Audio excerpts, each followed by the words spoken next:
يقول الدنيا ملعونة ملعون ما فيها إلا ذكر الله وما والاه وعالما ومتعلما।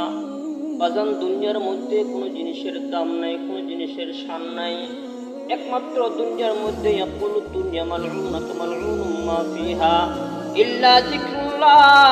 আল্লাহ তাআলার জিকির ব্যতীত, আলেম উলামা ব্যতীত, মাদ্রাসা মসজিদ ব্যতীত সবকিছু মাওলার কাছে একেবারে দামহীন, কোনো দাম নাই।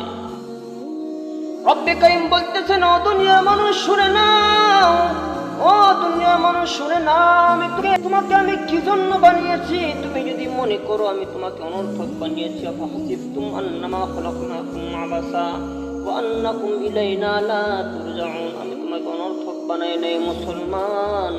ওয়া মা খালাকতুল জিন্না ওয়াল ইনসা ইল্লা লিয়াবুদুন।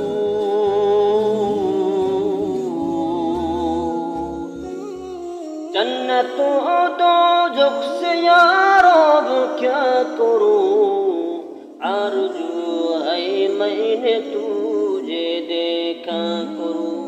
ও দুনিয়ার মানুষ, রব্বে কারীম আমাদের বানিয়েছে কি জন্য জানেন?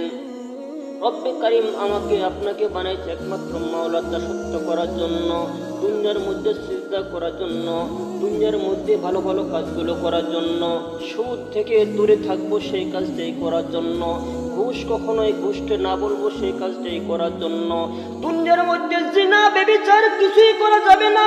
দুনিয়ার মধ্যে এমন কোন কাজ করো যে কাজটা করে কবরে গেলে কবরের মালিক তোমার উপর খুশি হয়ে যাবে, রাজি হয়ে যাবে, কবর সঙ্গে সঙ্গে তোমার উপর সন্তুষ্ট হয়ে যাবে, দৃষ্টির সীমা বরাবর কবরটা তোমার প্রশস্ত হয়ে যাবে। মুসলমান, কবর তোমাকে বলবে দুনিয়ার মধ্যে যতগুলো মানুষ আছে সমস্ত মানুষ থেকে একমাত্র তুমি সেই বান্দা যে নাকি আমার উপর যখন হাঁটতো আমি কবরের মাটি অত্যন্ত খুশি এবং আনন্দ থাকতাম। কবর আমাদেরকে বলবে দুনিয়ার মধ্যে যখন তুমি হাঁটতে আমার উপর দিয়া আমি তোমার উপর সন্তুষ্ট ছিলাম।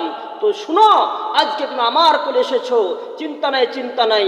আজকে তোমাকে মা যেরকম সন্তানকে আদর দিয়ে আগলে রাখে, আমি কবর তোমাকে আদর দিয়ে আগলে রাখবো। বলেন সুবহান।